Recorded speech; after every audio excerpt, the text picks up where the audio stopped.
Welcome to my YouTube channel. आज हम पढ़ेंगे वर्डों का उच्चारण स्थान।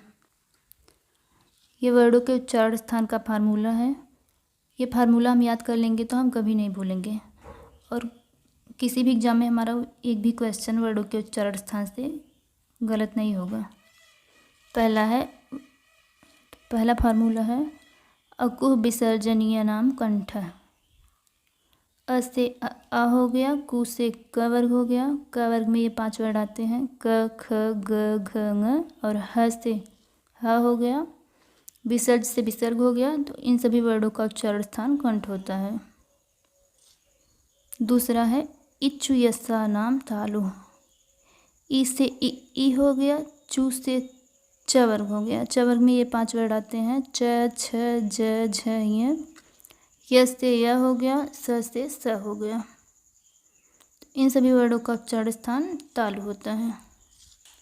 तीसरा है ऋतु रसा नाम मूर्धा। री से री और बड़ा री हो गया। टू से ट वर्ग हो गया। ट वर्ग में ये 5 वर्ड आते हैं ट ठ ड ढ ड, और र से र हो गया। स से स हो गया। तो इन सभी वर्डों का उच्चारण स्थान मूर्धा होता है। चौथा है ऋतुलसा नाम दंत। रि से ली हो गया। तू से त वर्ग हो गया। त वर्ग में ये 5 वर्ड आते हैं त थ द ध न। ल से ल हो गया और स से स हो गया। तो इन सभी वर्डों का उच्चारण स्थान दंत होता है। पांचवा है उपदमानी नाम ओष्ठ। उ से उ हो गया। पू से प वर्ग हो गया। प वर्ग में ये 5 वर्ड आते हैं प फ ब भ म। और उपदमानी वर्ड प फ, जब प फ के आगे ये वाला विसर्ग लगा होता है तो ये उपदमानी वर्ड होते हैं।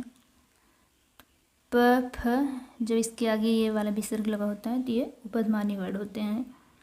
तो उ प वर्ग और उपदमानी वर्ड प फ का उच्चारण स्थान ओष्ठ होता है। छठवां है वकारस्य दंतोष्ठ। तो व का उच्चारण स्थान दंत और ओष्ठ होता है। सतवा है य ङ ड़ न म का उच्चारण स्थान नासिका होता है। तो वर्गीय व्यंजनों का पांचवा अक्षर य ङ ड़ न म का उच्चारण स्थान नासिका होता है। आठवां है इदयतो कंठ तालु। इदयतो कंठ तालु से इदयतो से ए अ का उच्चारण स्थान कंठ और तालु होता है। नवा है उदयतो कंठोष्ठ। उदयतो से ओ अ,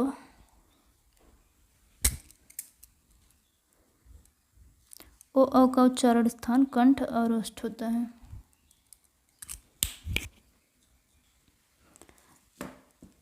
तो वर्डों के उच्चारण स्थान का ये 9 फार्मूला है। ये 9 फार्मूला हम याद कर लेंगे तो कभी भी हमारा एक भी क्वेश्चन वर्डों के उच्चारण स्थान से गलत नहीं होगा। चलिए एक बार फिर देख लेते हैं इस फार्मूले को। पहला है अकुह विसर्जनीय नाम कंठ। दूसरा है इच्छु यसा नाम तालु। तीसरा है ऋतु रसा नाम मूर्धा। चौथा है ऋतुलसा नाम दंत। पांचवा है उपदमानी नाम ओष्ठ। छठवा है वकारस्य दंतोष्ठ। सतवा है इय ङ ड़ न म नासिका। आठवा है इदयतो कंठ तालु। नवा है उदयतो कंठ ओष्ठ। तो अगला हम अल्प प्राण और महाप्राण वर्ड पढ़ लेते हैं। पहला है अल्प प्राण। तो जिन वर्डों के उच्चारण में कम प्राणवायु की आवश्यकता होती है उन्हें अल्प प्राण वर्ड कहते हैं। तो वर्गीय व्यंजनों का पहला, तीसरा, पांचवा वर्ड अल्प प्राण होता है। सभी स्वर अल्प प्राण होते हैं और य र ल व अल्प प्राण होता है। तो अल्प प्राण वर्गीय व्यंजनों का पहला, तीसरा, पांचवा वर्ड और सभी स्वर और अंतस्थ व्यंजन य र ल व ये सभी अल्प प्राण होते हैं। दूसरा है महाप्राण। जिन वर्डों के उच्चारण में अधिक प्राणवायु लगती है उन्हें महाप्राण वर्ण कहते हैं। तो वर्गीय व्यंजनों का दूसरा और चौथा वर्ण महाप्राण होता है और ऊष्म व्यंजन महाप्राण होते हैं। ऊष्म व्यंजन स ह महाप्राण होते हैं। तो अल्प प्राण और महाप्राण वर्ण देख लेते हैं। अल्प प्राण वर्ण ये सारे हैं, महाप्राण ये सारे हैं। तो अल्प प्राण वर्गीय व्यंजनों का पहला, तीसरा और पांचवा वर्ण होता है। तो क वर्ग का पहला वर्ण क होता है, तीसरा वर्ण ग होता है, पांचवा वर्ण ङ होता है।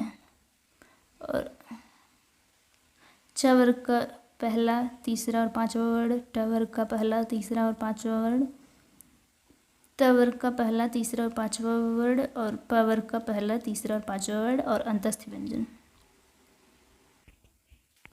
य, र, ल, व और सभी स्वर भी अल्पप्राण होते हैं। सभी स्वर अल्पप्राण होते हैं। तो ये सारे वर्ण अल्पप्राण होते हैं। महाप्राण वर्गीय व्यंजनों का दूसरा और चौथा वर्ण और ऊष्म व्यंजन स, ह ये सारे महाप्राण होते हैं। अगला हम अघोष और सघोष वर्ण पढ़ लेते हैं। पहला है अघोष। अघोष वे वर्ण जिनके उच्चारण में स्वर तंत्रियां कम झंकृत होती हैं। तो वे वर्ण जिनके उच्चारण में स्वर तंत्रियों में कंपन कम होता है उन्हें अघोष वर्ण कहते हैं। वर्गीय व्यंजनों का पहला और दूसरा वर्ण अघोष होता है और तीनों स, तालव्य स, दंत स और मूर्धा स अघोष होते हैं। तो वर्गीय व्यंजनों का पहला और दूसरा वर्ण और तीनों स अघोष होते हैं। दूसरा है सघोष। जिन वर्णों के उच्चारण में स्वर तंत्रियां अधिक झंकृत होती हैं उन्हें सघोष वर्ण कहते हैं।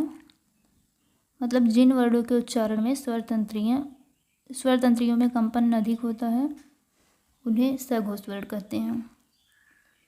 वर्गीय व्यंजनों का तीसरा, चौथा, पांचवा वर्ण सघोष होता है और अंतस्थ व्यंजन य, र, ल, व और ह सघोष होते हैं। तो सघोष और अघोष वर्ण देख लेते हैं कौन कौन से होते हैं।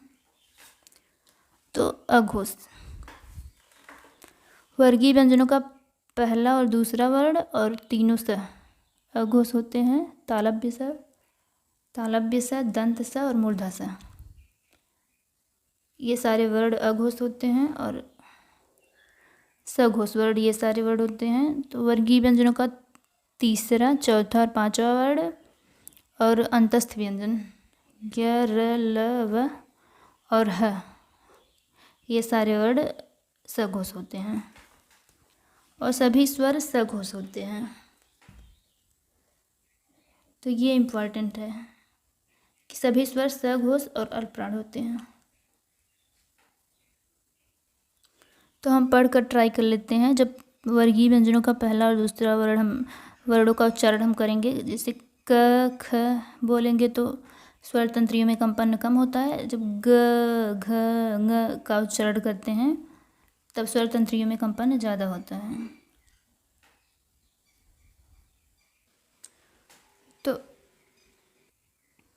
तो हम अघोष, सघोष वर्ण और अल्पप्राण और महाप्राण वर्ण को एक चार्ट से देख लेते हैं, जिससे हमारे माइंड में हमेशा के लिए सेट हो जाएगा, हम कभी नहीं भूलेंगे। तो ये रहा अघोष, सघोष, अल्पप्राण, महाप्राण का चार्ट। तो ये है 25 वर्गीय व्यंजन। वर्गीय व्यंजनों का पहला वर्ण, दूसरा वर्ण, तीसरा वर्ण, चौथा वर्ण और पांचवा वर्ण।